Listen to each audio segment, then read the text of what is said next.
mas de vez em quando a gente fica meio capenguinha, né? A gente acha que a vida tá difícil, que as coisas não são fáceis. Como é que é, Lid? Como é que você lida com tudo isso nesse momento seu profissional? Bom dia, gente. Bom dia! Vocês acham melhor com o microfone ou sem microfone?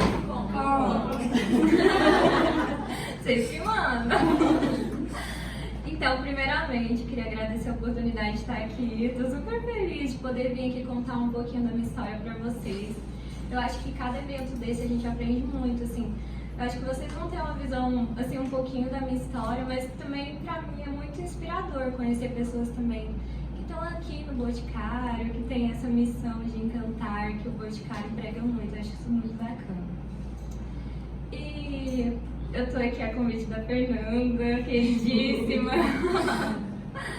Conheci a Fernanda recentemente lá no evento do Bote, no Amores Acústicos. E é uma coisa muito engraçada que a gente foi na mesma poltrona, ficamos hospedados num apartamento um do lado do outro e voltamos na mesma poltrona. E a gente não combinou, foi muito engraçado isso. E criamos uma amizade muito bonita, assim. Quando ela me fez o convite, eu fiquei super encantada de poder vir aqui hoje falar pra vocês. Então, vou me apresentar, não sei já se me apresentaram aqui, mas meu nome é Lidiane Lira, eu tenho 29 anos, até terça-feira. Aí eu vou pros 30, né?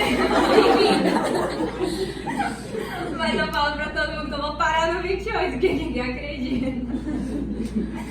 Eu tenho uma deficiência visual desde os 8 anos. Eu perdi a visão por meio de uma alergia.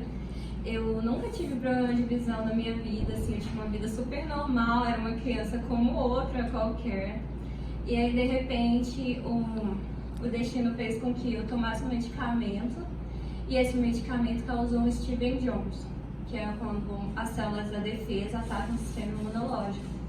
E aí eu acabei perdendo a visão, fiz 21 cirurgias nos olhos já, passei por muita coisa. Quando eu comecei a perder a visão, eu tinha um pouco de visão do olho esquerdo e do olho direito eu tinha machucado assim bastante, já não estava enxergando. Então, o começo da minha infância assim foi totalmente voltado para o tratamento. Eu viajava muito, eu ia para Goiânia sempre para poder começar a fazer alguns procedimentos para ver se voltava, assim, melhorar a visão. Mas assim, no início, a gente quando é criança, a gente só pensa assim, vai fazer cirurgia e vai dar tudo certo, a vida vai continuar. E por muito tempo eu achava que quando eu fizesse transplante, a minha vida ia seguir em frente de onde parou, sabe? Então assim, eu tinha muito na minha cabeça que tudo ia voltar ao normal, que eu ia ter a vida como todas as crianças. E não foi bem assim, sabe? Eu me mudei para Goiânia para começar essas cirurgias. Fiz transplante de córnea, depois eu fiz imunossupressão, que é quando a gente toma umas drogas que tiram a imunidade. Então, quando você faz um transplante, você não pode ter rejeição, né? E daí eu tinha que tomar essas drogas para não ter imunidade, para o transplante não rejeitar. Só que sempre rejeitava, porque o Steven Johnson, ele deixa o olho muito seco. Aí as condições para o transplante não são favoráveis. Acabava que eu enxergava bem por um período de tempo e passava um pouco, o olho já estava lá sofrendo uma úlcera, a córnea afinava e era todo um sofrimento, a gente voltava para cirurgia e foi muito sofrimento, assim. Eu fiz, além dos transplantes também, eu fiz uma cirurgia que ele implantava uma célula-tronco que tirava do lábio e ela tentava regenerar na glândula da lágrima. Também não funcionou muito bem. E aí, depois que eu passei por tanto tratamento, os meus médicos falaram pra mim que a gente deveria tentar fazer uma ceratoprótese, que é uma microcâmera, que ainda não é aprovada pelo Sistema Único de Saúde. É uma lente muito cara. E na época a gente se mobilizou na cidade. Eu esqueci de comentar, mas eu sou lá de Tocantins. Os meus pais moram lá até hoje.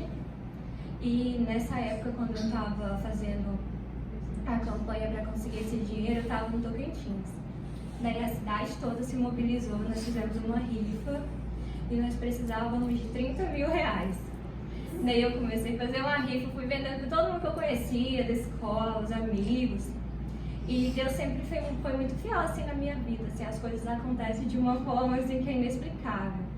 Nós mobilizamos a Câmara dos Vereadores e nesse dia tinha uma pessoa lá que ele ia oferecer um jantar para os comerciantes da cidade e nos convidou para estarmos lá.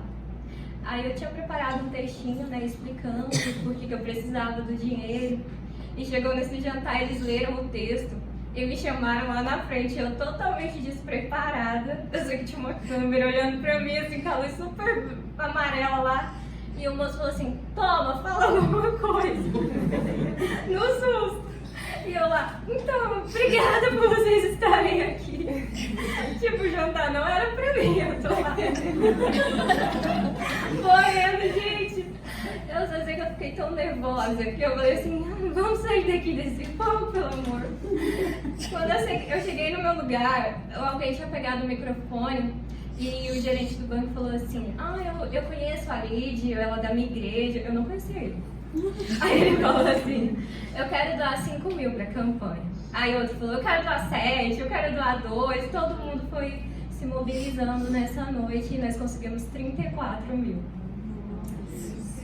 E foi uma vitória muito grande, assim, todo mundo ficou muito feliz. E então eu pensava: Deus, agora eu vou fazer minha cirurgia, cheguei rico milionário aqui. Então eu vim pra Goiânia já achando assim: agora vai, né? Aí eu cheguei na minha médica e falei pra ela: doutora, tenho dinheiro, vamos fazer cirurgia. Aí ela falou assim: não é assim, a gente vai fazer uma preparação, vou fazer outro transplante. E aí foi, eu entrei na sala, eu entrei na cirurgia pra fazer um transplante, e ela operou os 2 olhos sem me avisar. Quando eu saí no outro dia, eu tava com os 2 olhos muito inchados, o lábio muito inchado, porque tinha cortado uma glândula para colocar novamente como célula-tronco. E foi uma das recuperações mais difíceis que eu passei. Foram quase 2 meses para poder voltar ao normal. Era muita dor, mas deu certo. A parte boa é que quando o transplante cicatrizou, eu tava enxergando perfeitamente. Era a coisa mais incrível do mundo, poder olhar para as pessoas, assim. Foi lindo. Mas eu voltei pro Tocantins, e lá no Tocantins eu peguei uma infecção. E aí eu voltei pra Goiânia com o olho já perfurando, sabe? E eu até me emociono. Eu nem gosto de lembrar porque foi muito sofrimento, sabe? Mas enfim, quando eu voltei pra Goiânia, o olho já tava muito machucado. A gente passou por outra cirurgia, eu fui submetida a mais um transplante. Peraí, gente. Eu tô precisando respirar. Deixa eu pegar uma água pra você. Não, já tô bem. Enfim, é só que eu quero enfatizar essa parte, sabe? Que até que as coisas não foram fáceis. Eu sei que depois desse transplante, eu não consegui fazer com que o olho voltasse. A gente tentou os antibióticos, mas não deu certo. E aí eu fui pra outra cirurgia. Você aceita uma água? Aceito.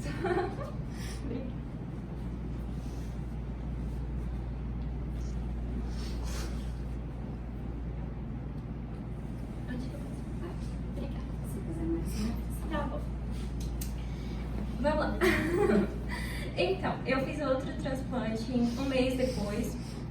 E nisso, eu tinha conhecido uma pessoa muito do bem, sabe? Foi um advogado que Deus mandou pra mim, assim, de uma forma muito especial.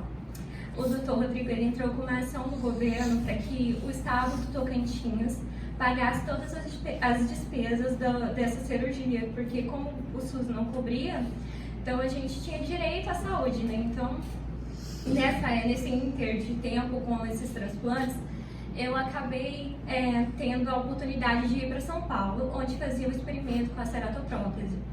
Então, eu fui com meu pai na época, e o meu pai é uma pessoa muito simples, sabe? Eu venho de uma família muito simples.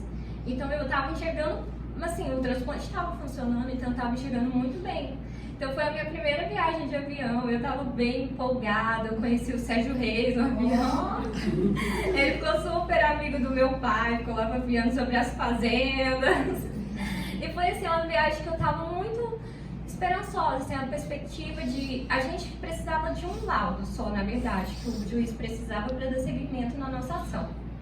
Então, assim, eu cheguei em São Paulo, a gente foi na consulta, O médico não sabia que eu existia, assim. Eu cheguei lá e ele não queria nos atender. Aí tinha um papelzinho escrito lá, mandato judicial. Aí eu falei assim, eu tenho um mandato. Aí o médico apareceu milagrosamente. Aí ele pegou, né, me examinou e falou assim, você fez um transplante, né? E eu sim, ele conhecia a médica que fez o transplante, né? Aí ele falou assim, é o seguinte, você vai entrar no projeto, que vai fazer esse tantão de exames pra mim e vai trazer na próxima semana. E tipo, a nossa intenção não vai ficar lá uma semana, era só pegar o papel e virmos embora. Só que aí tá, a gente fez tudo que ele pediu, fiz os exames, levamos pra ele. Antes de levarmos pra ele, na verdade, aconteceu uma coisa. Nós fomos transferidos de hotel e fui num churrasco de uma pessoa que nós acabamos conhecendo lá em São Paulo. E chegou lá, o olho deu uma infecção. E eu não podia ter uma infecção naquele momento, porque era eu que estava vendo as coisas, que estava resolvendo as coisas. E foi muito complicado, porque acabou com o meu preparo emocional, sabe? Era eu sozinha ali, mas o meu pai, e tipo, tinham muitas pessoas que estavam nos apoiando, que estavam em contato. Só que naquela época, eu não tinha acessibilidade, eu não tinha um celular com leitor de telas. Eu não tinha um meio de me comunicar se não fosse vendo. Então, assim, parece que bateu muito desespero naquele dia. Eu fui entregar os exames pro médico, não estava enxergando mais, eu via tudo embaçado de novo. Eu estava muito preocupada com o transplante, porque eu já tinha passado por isso tantas vezes que eu sabia que eu precisava de antibióticos urgentes. E ele me examinou e falou que eu não ia entrar no programa porque eu tinha feito transplante e estava enxergando. Então, eu fui pra lá, eu perdi o transplante, eu não consegui o laudo pro advogado e tudo deu errado. E pra piorar, a gente não conseguiu ir embora, porque tinha uma coordenação muito precisa com a equipe que nos mandava pra gente poder voltar, então assim, foi muito complexo. Eu só sei que eu só ficava assim, eu quero ir embora. No fim das contas, a gente conseguiu ir pra casa, a gente foi pra casa. E no dia seguinte eu tinha que estar em Goiânia, porque eu tinha acompanhamento com o nefrologista também. Eu tinha imunossupressão e o meu médico era assim, ele tinha uma política que se você perdesse a consulta, ele não te atendia nunca mais. E eu tava no Tocantins, e a consulta dele era exatamente no dia que eu não tava em Goiânia. Daí eu cheguei em casa, peguei um ônibus e vim pra Goiânia sozinha. Aí quando eu estive aqui em Goiânia, a gente foi no médico, ele não quis atender. Ele marcou, a consulta era 8 horas da manhã, ele nos deixou esperando até 6 horas da tarde. E a gente ficou implorando lá para ele atender, porque ele era o único médico que fazia o acompanhamento. Aí ele se comoveu, não sei como, mas aí deu certo, a gente conseguiu. E ele continuou acompanhando o caso. O transplante não foi possível de recuperar desse momento, porque a infecção, quando ela acontece, ela deixa a córnea muito fina. E o que faz a córnea funcionar e dar a visão é uma córnea mais clarinha, mais estável, né? Ela precisa de estabilidade. E a úlcera que dá no olho, ela machuca muito. Então é muito difícil quando isso acontece do transplante permanecer. Mas enfim, quando isso tudo aconteceu, os meus médicos acreditaram que era melhor dar um tempo, porque ao longo desse período, até aquele presente momento, eu tinha feito 21 cirurgias já. E eu também estava muito cansada, sabe? A minha vida, ela girava em função de tudo isso. Era só hospital, cirurgia, e aí a gente resolveu parar. Aí 2 anos passaram, eu não estava enxergando mais nada, assim, eu via só vultos mesmo, só de pertinho. E o meu advogado me ligou e falou assim, o juiz pediu uma nova avaliação, você tem que ir para São Paulo agora. Só que aí foi melhor, sabe? Eu fui com uma das minhas irmãs e aí as coisas foram bem mais fáceis. A gente conseguiu, eu entrei no projeto finalmente, ele avaliou, ele pediu milhares de exames, nós fizemos, ele disse que estava mal feito, que era para refazer em São Paulo, nada para ele estava bom, na verdade. Nós refizemos tudo, foram um inter de 4 meses, indo e voltando para São Paulo, quase todas as semanas. Quando tava tudo pronto, assim, tudo ok, é agora. Ele falou pra mim que ia operar o olho, que eu tinha visão. E a ceratoprótese é um experimento, né? Se desse errado, eu ia perder a visão para sempre. Então era uma decisão assim que estava muito pesando na minha cabeça. Se eu mexesse no olho que eu ainda enxergava e não desse certo, eu não ia ter nenhuma chance nunca mais na minha vida. E ele queria que eu decidisse lá em 30 segundos, sabe? Eu falei pra ele, não, é da minha vida que estamos falando aqui, não é assim. E aí eu voltei pra casa, ele falou pra mim pensar e quando eu tivesse uma resposta, a gente daria seguimento. Eu pensei muito, fiquei 6 meses pensando se eu ia mexer com essa ceratoprótese ou não, e eu acho melhor não. Nesse ano eu fiz o Enem, eu consegui 3 bolsas para entrar na faculdade. A primeira bolsa era para publicidade, não fechou a turma, eu não entrei. Aí no meio do ano eu tentei de novo, aí uma das minhas irmãs também fez jornalismo comigo, e a gente começou uma nova era. A partir daí eu comecei a estudar, eu tinha outro foco na minha vida que não era mais os transplantes. Então eu estudava, eu fazia faculdade. Quando estava na metade do período, a minha irmã desistiu da faculdade. Uau. Ela se casou, foi morar lá onde Judas perdeu as botas. E eu vivi de novo com o dilema, meu Deus, e agora? Aí, gente, eu queria muito terminar a faculdade, porque pra mim era uma conquista, sabe? Era um objetivo, eu queria. E não era fácil, assim, nunca foi fácil na vida, né? Então, eu queria terminar. E aí, um dia eu tava em casa, a gente tinha começado o período e eu não tava indo, porque eu não conseguia ir sozinha.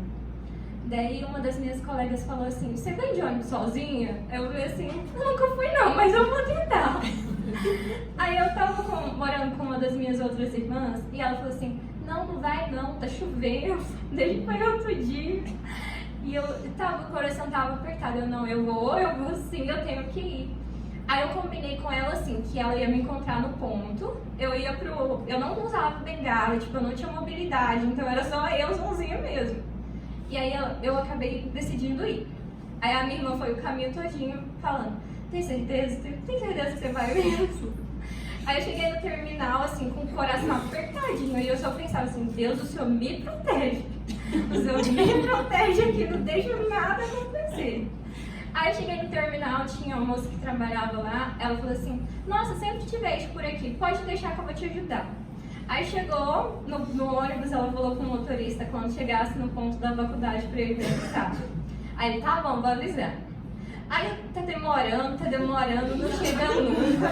Aí eu falei assim, moço, tá chegando, e qual que é o ponto mesmo? Eu do Vaca Brava, sabe, Goiânia Shopping. Ele, qual que é esse mesmo? E eu, meu Deus. Eu, não, meu Deus. Aí tinha uma moça que tava também, ela ia pra faculdade, ela falou assim, não, eu também tô indo pra faculdade. E eu, ai, graças a Deus. Eu sei que eu cheguei no ponto, a minha amiga não estava lá. E aí ela falou assim, sua amiga não tá aqui, mas eu tô indo pra lá, você quer ir comigo? E eu fui, né? Quando eu cheguei na recepção, a minha amiga tava lá com o coração saindo pela boca. E ela, eu liguei pra sua irmã, você não tinha chegado. Aí a Neide, que deve ter aqui, ela ligou pra minha outra irmã e falou assim, você é louca, você deixou ela sozinha? Mas deu certo, assim, foi uma sensação incrível de chegar na faculdade, ter vencido, sabe? Eu passei 2 períodos indo pra faculdade sozinha. E dos outros próximos dias foi cada vez mais fácil. E, tipo, eu conheci pessoas, sabe? Era uma independência que eu tava amando. Inclusive, tem uma história que eu acho muito legal. E teve uma vez que eu tava indo, tava meio chovendo nesse dia. E aí tinha uns pedreiros, assim, eles falaram, tava começando a dar obra, né, e o ponto não chegava. Aí eu falei assim, gente, já chegou no ponto vai acabar? Vai esse bem aqui mesmo. Aí eu, tá, vou descer aqui. Aí tava chovendo, aí ele foi me ajudar a descer os degraus, e aí ele me pegou no colo, pra mim não pisar nada. Gente do céu, mas eu ri tanto desse dia. Enfim, eu sei que o período passou tão rápido. Depois veio o TCC. Eu fiz uma revista de turismo para deficientes visuais, porque eu queria muito falar de inclusão, sabe? Porque quando eu perdi a visão, eu vejo o quanto a inclusão é importante. E aí eu fiz a minha revista. Nessa época eu tive a oportunidade de ir para Gramado, com outras pessoas também que não enxergavam. Meu namorado também não enxerga, ele mora em Curitiba, então ele estava nessa viagem e tudo serviu de experiência. Eu levei tudo isso para o meu trabalho e de todos os alunos que estudaram comigo, eu fui a única que tirou um 10 nesse TCC, sabe?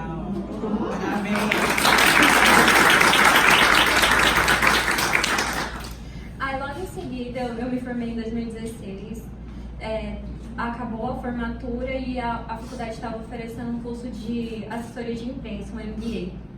E eu queria muito fazer, porque eu queria me especializar, porque você sai da faculdade e você não está preparado para o mercado, sabe? E para a pessoa que é PCD é muito pior ainda, as vagas são muito mais limitadas. Então eu queria melhor capacitação. Daí eu tava um pouquinho insegura se eu ia entrar na pós, porque eu não conhecia ninguém, aquela insegurança de sempre. Aí eu liguei pra uma das minhas colegas, ela falou assim, eu acho que eu vou fazer. Aí eu fiquei, vou fazer também, ela vai fazer, né? Aí ela falou assim, não sei se eu vou fazer, é muito caro. Aí eu liguei, no último minuto ela falou assim, não vou fazer. Aí eu fui lá, fiz minha inscrição, me matriculei, falei pra coordenadora que eu ia precisar de os textos antecipados, porque não é uma coisa muito difícil, sabe? Hoje tem muita tecnologia, então eu estudo através de leitor de tela. O meu celular ele é um smartphone que ele tem um leitor de tela. Então eu fazia as provas no computador, era super tranquilo.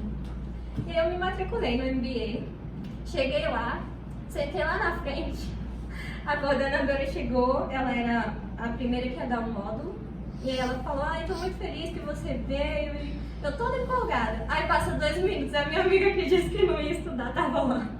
E ela apareceu lá e eu, então tá. Mas eu conheci outras pessoas, fiz muitos amigos muito especiais que hoje a gente é muito próximos, assim. O MBA foi uma experiência de vida, assim, na minha vida. Eu me formei esse ano e nesse Inter, quando eu tava no MBA, o Boticário começou a entrar na minha vida nessa época, assim, há 2 anos atrás.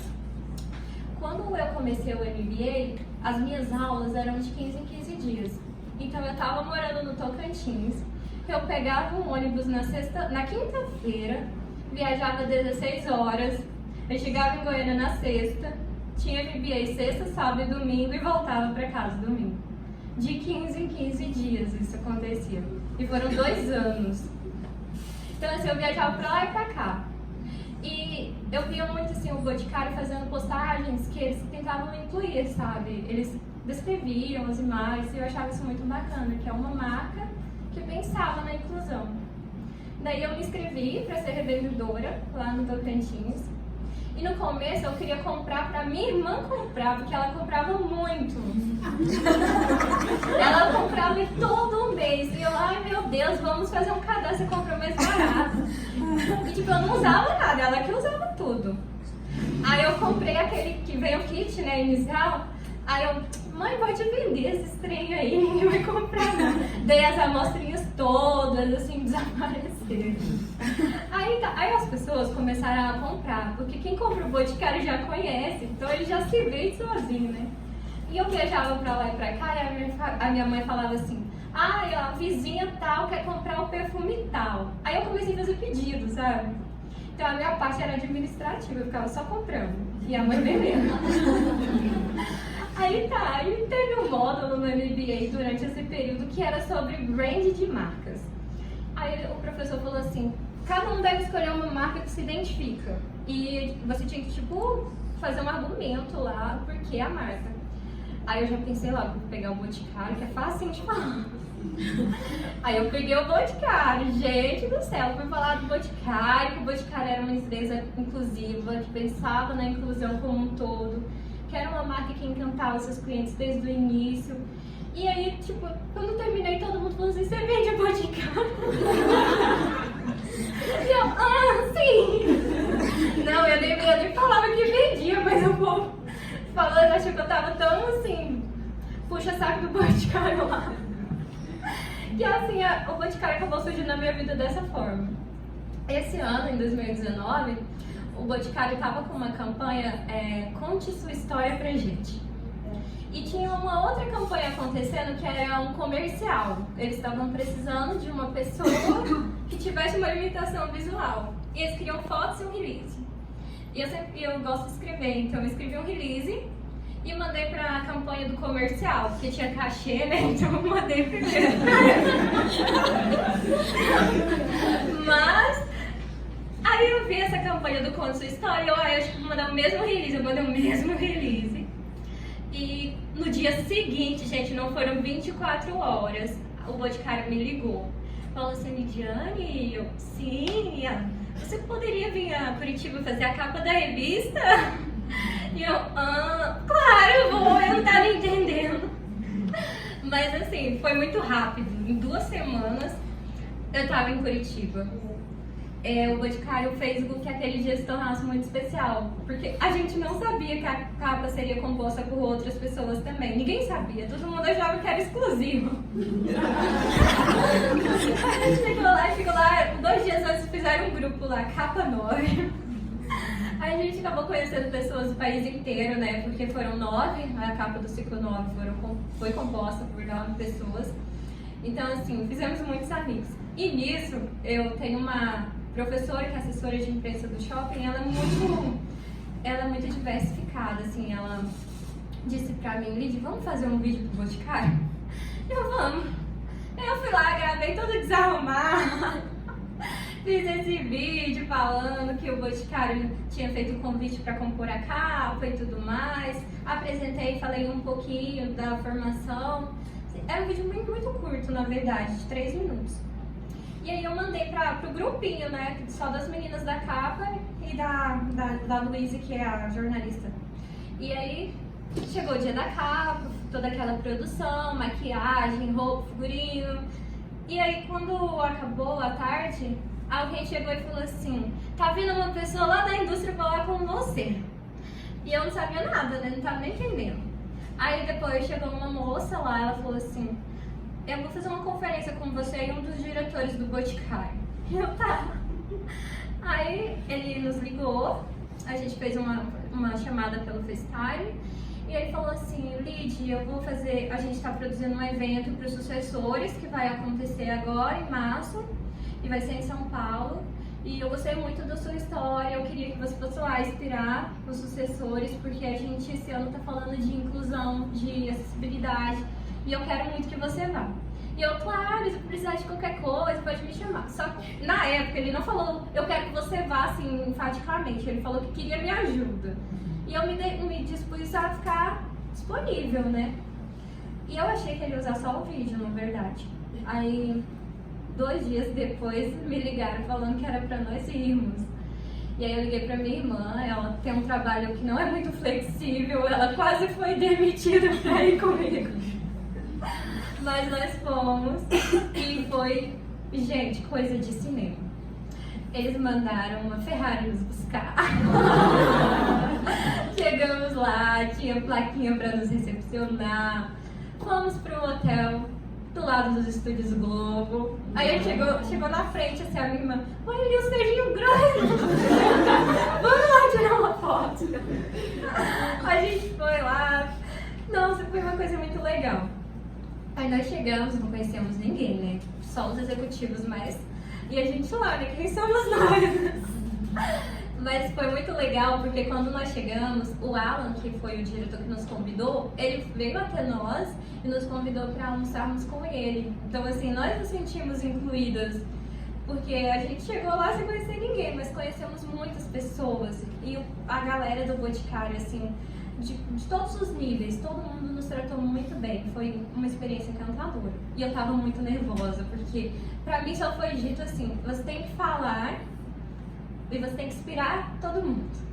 E eu fiquei ensaiando lá no espelho, e eles falaram pra nós que a gente deveria estar lá presente às 6 horas da tarde. Nós descemos 6 horas de ninguém, e eu cada vez mais nervosa. E a minha irmã ficou assim, vamos ensaiar aqui no espelho. E ela falava perfeito, eu, mas você tem que ir no meu lugar. E eu ficava assim, meu Deus, eu vou esquecer tudo, eu não vou lembrar de nada, o que é pra eu falar? Eu sei que nós chegamos lá no evento, já era 10 horas da noite, realmente, quando pediram pra nós descermos. e tinha um palestrante, eles levaram 3 convidados, na verdade. Tinha uma pessoa falando sobre estatísticas, sobre contratar pessoas com PCDs, e ele demorou muito e as pessoas estavam cansadas já. E aí eu fui relaxando, porque tava tão chato que eu até esqueci que tava nervosa. Aí veio um assessor e falou assim pra mim.